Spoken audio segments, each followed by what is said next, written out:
Buenas! Eu continuo a minha viagem pela América Central. Essa é a terceira e última vez que mando notícias de Cuscatlán. Cuscatlán não é uma cidade, nem um vilarejo, nem um acidente geográfico. É um país mais conhecido como El Salvador. Era assim, Cuscatlán, que os índios Pipil chamavam esse lugar. Acho que a comunidade Pipil tinha razão. Cuscatlán quer dizer algo como terra de coisas preciosas.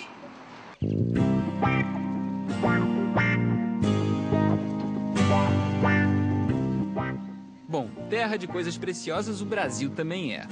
Agora, diferente por aqui me parece a relação que as pessoas têm com a natureza. Para muita gente é impossível dissociar a extrema beleza do extremo perigo. Eu nunca tinha conhecido um país em que as palavras natureza e catástrofe estivessem tão próximas.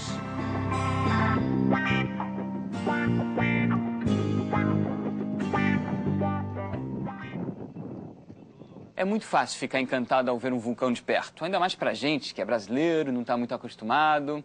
Agora, difícil deve ser conviver com uma natureza ao mesmo tempo tão deslumbrante e tão ameaçadora. Claro que tem prós e contras, como tudo na vida, né? Para falar desses dois lados, dois convidados que conhecem bem El Salvador. Carlos nasceu lá, vive aqui no Rio de Janeiro há 31 anos. Mirna veio para o Brasil aos 5 anos, mas já voltou 2 vezes para o país natal. Quanto a mim, se fosse para morar num lugar onde há vulcão ativo, terremoto, furacão e tudo mais, olha, acho que eu preciso de mais um tempinho para pensar.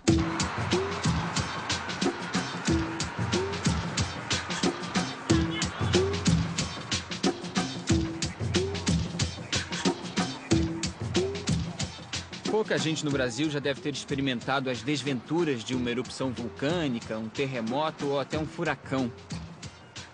Agora, entre os salvadorenhos, é bem difícil encontrar um que não tenha enfrentado esses fenômenos.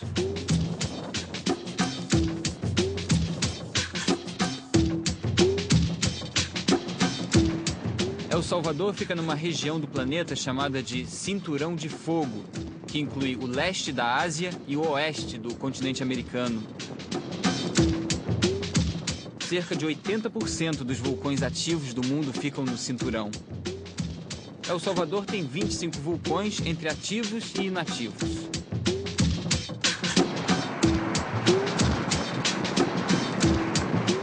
Para ver como as pessoas convivem com a ameaça de um vulcão, eu resolvi me afastar 1h30 da capital, San Salvador.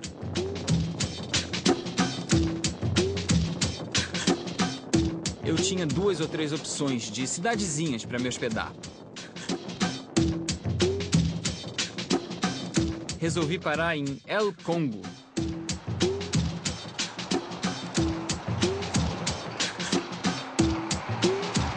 Um lugar onde, para minha surpresa, não há nenhum hotel, nenhuma pensãozinha da Dona Maria, nada.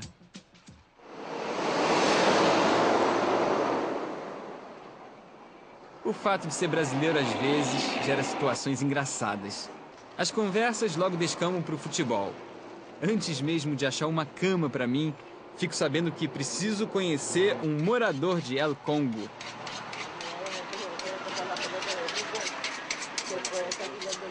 É que nessa cidade vive um mundialista. Foi exatamente assim que me disseram. Depois de terminado el mundial, regresamos a casa e fomos recebidos no aeroporto. Aqui existe um sujeito que disputou um mundial, uma Copa do Mundo de futebol. Todo mundo nas redondezas conhece o atacante de El Salvador na Copa de 70, seu Genaro Cermeño. Para um país chiquitito como El Salvador, estar em el mundial deve ser algo grandioso. Bueno, ya tú sabes, Luisito, que está en un mundial después de estar en el Pulgarcito de América, por primera vez en un mundial en 16 que participaron, era para nosotros lo más grande. Aquí hubo una locura, aquí quemaron carros, aquí hubo cohetes, aquí hubo... la gente se enloqueció. A Copa de 70, a do nosso tricampeonato, foi marcante também na história de El Salvador. Primeiro, por ser a estreia do país na competição. E segundo, porque conseguir uma vaga no Mundial foi uma luta, ou teria sido uma guerra. Estamos com Broncos de Honduras. Uma partida de futebol em que El Salvador venceu Honduras e se classificou para a Copa acabou servindo como pivô de um conflito que ficou conhecido como a Guerra do Futebol. As tensões entre El Salvador e Honduras, claro, eram anteriores ao tal jogo decisivo que terminou em pancadaria. O futebol, no fundo, foi uma espécie de desculpa para criar um conflito armado que interessava aos governos militares dos dois países. Aí, curioso. Oficialmente, a guerra durou 6 dias. A colores. Essa e outras histórias rendem uma tarde inteira de conversa com o seu Renaro. El 13 de febrero del 2001 tuvimos un terremoto, pues no tan en gran intensidad, pero sí nos asustó porque,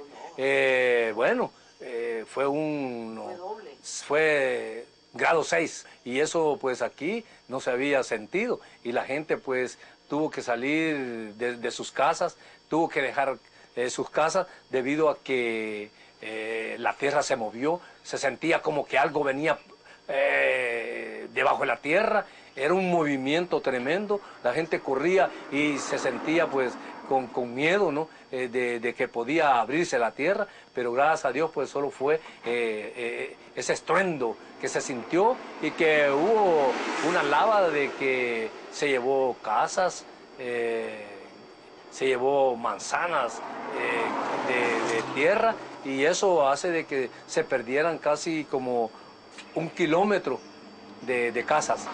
La gente aquí tiene miedo de la naturaleza. Así es, tiene miedo porque, bueno, hay, ¿cómo se llama? Movimientos sísmicos de 4, de 5, 3, 4, 5, seguido. Y eso hace de que la gente la tenga tensa. Dos 3 vulcões existentes na região de El Congo, o que traz mais preocupação é o Ilamatepec, também conhecido como Santa Ana. Depois de anos de descanso, o maior vulcão de El Salvador anda em plena atividade. O que significa que agora quem vive aqui tem que ficar sempre bem ligado nas mudanças de temperatura, sinais de fumaça ou no cheiro de enxofre que vem pelo ar.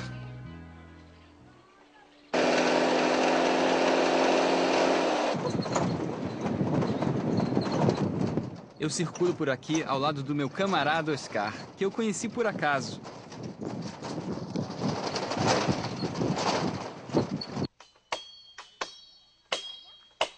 Na América Central, pelo menos até agora, basta dar um passo em direção ao campo que eu esbarro com uma plantação de café.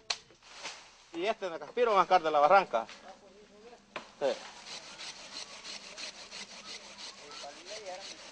Só não sei ainda se o café mais saboroso é o salvadorenho, o costarriquenho ou o panamenho.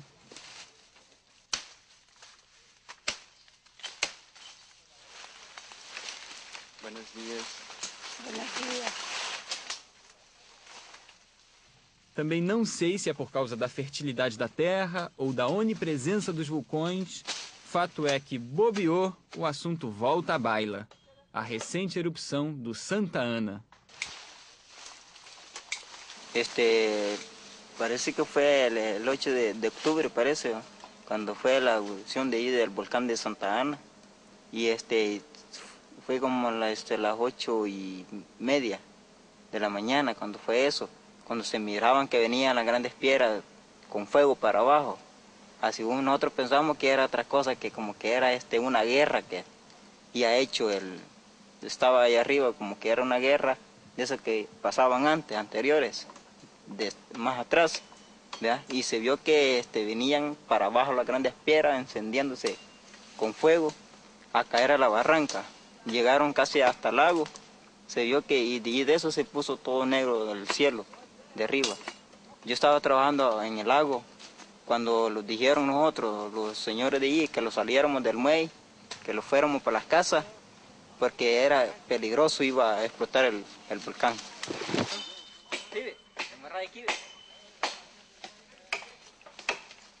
A primeira vez que eu fui para lá, eu sabia que tinha essa coisa de ter terremotos, essas coisas naturais que acontecem por lá. E numa daquelas noites eu estava deitada, eu acordei com um susto de todo mundo entrando no meu quarto, correndo para ver se eu estava bem. Eu disse, mas o que aconteceu? Você não sentiu que a terra se mexeu? Eu falei, eu não. Eu estou dormindo? Eu não senti absolutamente nada. Ale, é tão natural esse assunto dos tremores de terra que numa época Natal todo mundo se cumprimenta, todo mundo feliz pela chegada do ano novo e tudo mais. Mas nessa época era tanto tremor de terra que já não dizia feliz ano novo, feliz terremoto, feliz terremoto, feliz terremoto. Esse tremor forte que chega, que derruba tudo, é 3, 4 segundos. Ele faz assim e faz assim. Aí não tem que... Não dá para correr, não dá para... Não dá para correr, não dá para nada. As casas caem. Onde você estava nesse dia? Em São Salvador mesmo. Dentro de casa? Dentro de casa. A casa caiu. Mas as paredes, como se fossem aquelas caixinhas de cartão, foram assim, para fora. As paredes da casa. E se elas caem para dentro? Acabava com todo mundo. Erupção voltou a ser um assunto quente em 2005. Terremoto acontece quase sempre. Já furacão e tempestade tropical têm até uma temporada fixa no calendário. Em geral, chegam no meio do ano, entre abril e junho. E se uma tragédia já provoca muito estrago, imagine uma erupção seguida de um terremoto, depois vem uma estiagem violenta, na sequência um furacão. Infelizmente, isso não é só uma hipótese. Antes, pocos días antes de eso, se vino un gran aguaje con relámpagos eléctricos y se vino un temblor que le digo, que yo salí huyendo de mi casita, salí huyendo para donde mis hijas siempre, porque yo vivía sola, solo con una nieta que tiene 17 años y salimos huyendo debajo del chaparrazo de agua porque se mecían las casitas.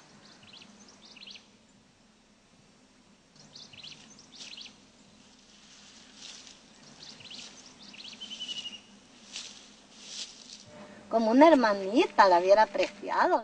Encontrei Dona Carmen por acaso, no caminho, no meu último dia nessa parte do país.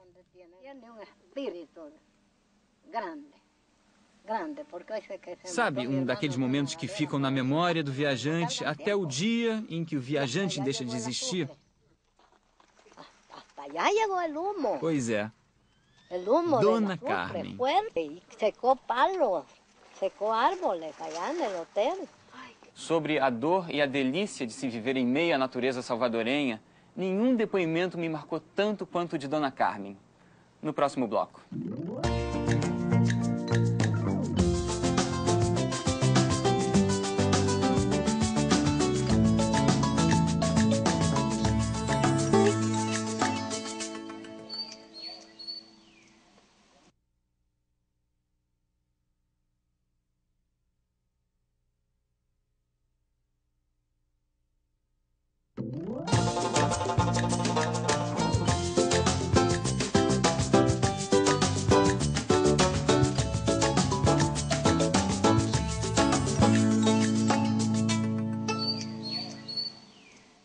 Muita gente no Brasil também passa sufoco com enchentes em algumas épocas, secas em outras.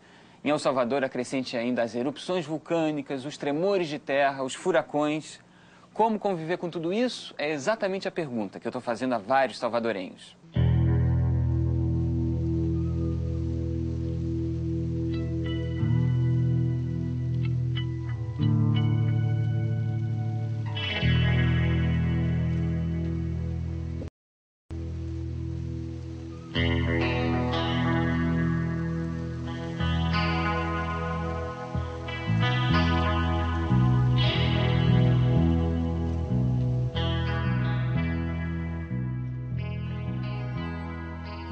Izalco, Cerro Verde e Santa Ana.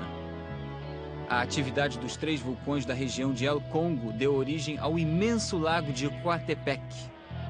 Isso foi há mais ou menos 65 mil anos.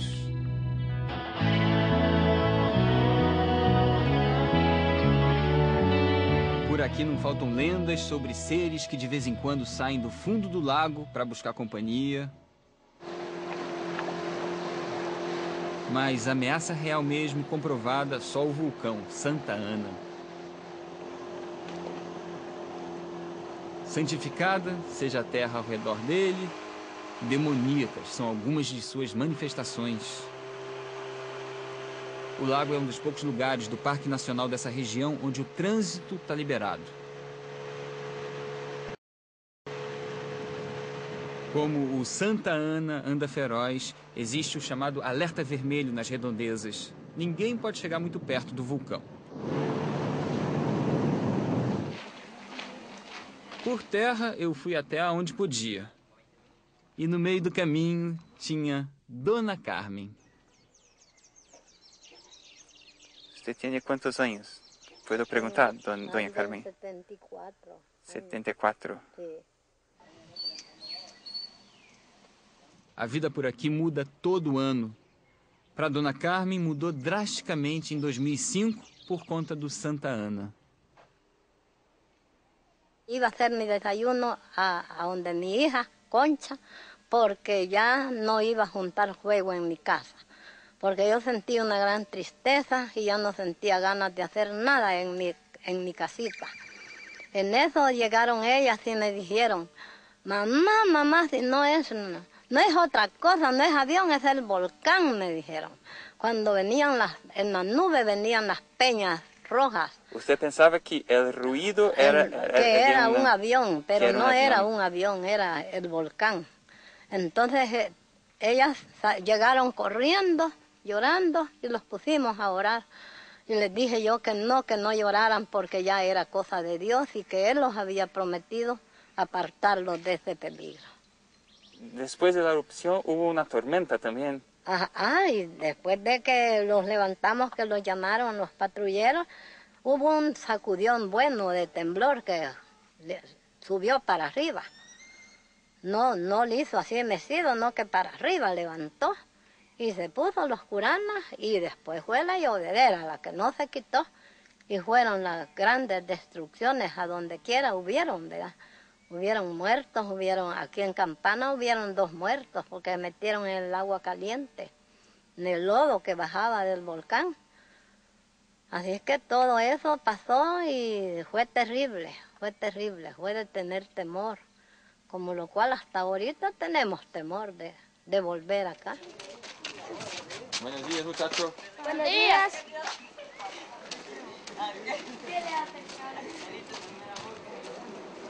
Vocês devem ficar em contato com a família direto, né? Quando Sim, há algo forte da natureza. Não tem como. Fica uma coisa... O pior é que, apesar, você vê, a gente veio de lá em 75, né? Apesar de toda a modernidade que já aconteceu, de tecnologias que já chegaram e tudo mais, você vê, qualquer coisinha que aconteça no país é o suficiente para... O primeiro que sofre são as linhas telefônicas. Você não consegue comunicação com o país. Acabou.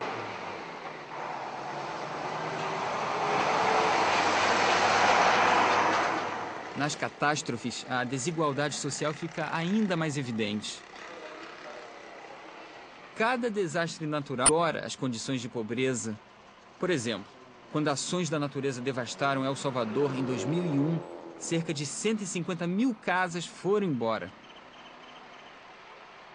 1 em cada 5 salvadorenhos ficou sem teto. Um saldo que representou 1/4 do total de habitações no país.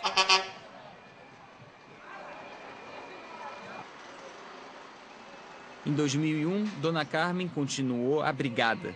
Em 2005, aí ela também perdeu a casa.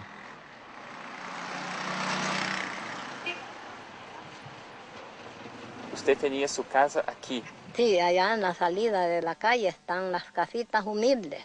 Aqui cerquita? Sí, E você teve que sair? Agora não vive mais aqui? Ahorita ya no vivimos nadie, vive de San Blas. Estamos en la finca San Isidro, en la hacienda San Isidro. Allá estamos albergados todos. ¿Tiendas para la gente que perdió su casa? Todos estamos allá, y ahorita no tenemos ayuda de nada. No nos llega ni comida ni nada, solo maíz tenemos. ¿Y usted tiene trabajo ahorita? No, ahorita no tengo trabajo. Quisiera ya, aunque sea de lavar trastes, aunque sea de lavar ropita, porque gana uno aunque sea poquito, va. Pero ahorita no tenemos trabajo, ninguno de esa gente que está ahí, todos estamos sin nada de trabajo, deseando trabajar.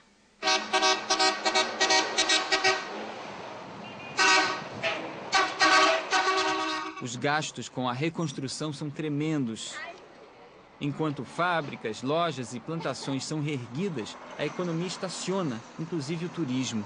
Sabe quantos visitantes eu encontrei em 4 dias nesse belo canto do país? Nenhum.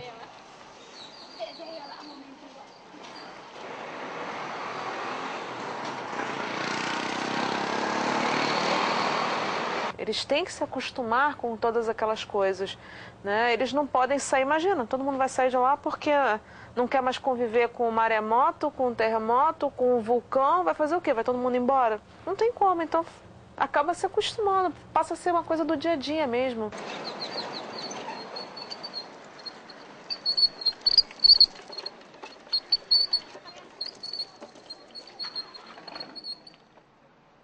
Si usted pudiera, ¿usted cambiaría del sitio de vivir? ¿Usted cambiaría para una otra ciudad? Sí, sí, cómo no, sí. Ahí ya estamos, que ya no aguantamos. Ya entramos a 6 meses de estar en albergue. Pero como confiamos en Dios, y yo quisiera... ¿Cómo era la vida aquí? Ay, aquí era feliz usted.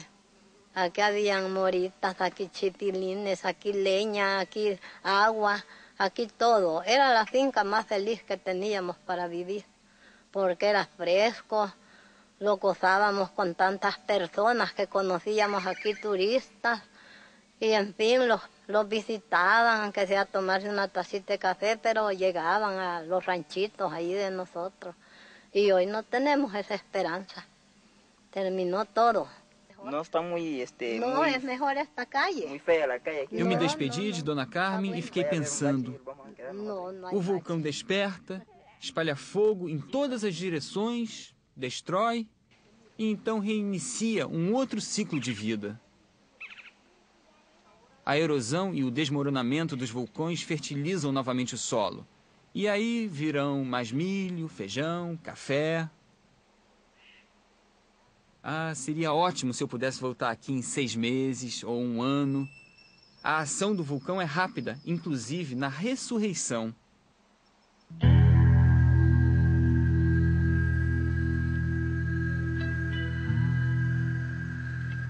Botei na minha cabeça que eu vou embora pensando exatamente nessa palavra, ressurreição. Inclusive porque o astral daqui é um dos mais legais que eu encontrei até agora nessas andanças pela América Central.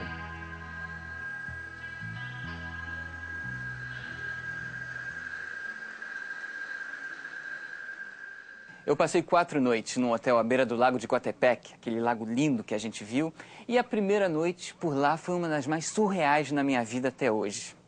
Eu perguntei sobre hotéis na região e me indicaram o Hotel Nantal. Beleza, lá fui eu.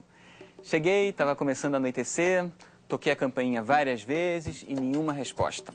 O hotel ficava na beira da estrada, sem nada por perto, até que se aproxima uma pessoa. Buenas tardes, eu estava no ponto do ônibus e vi você aqui.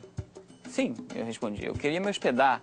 Claro, por favor, disse o rapaz, que tirou a chave do bolso e abriu a porta.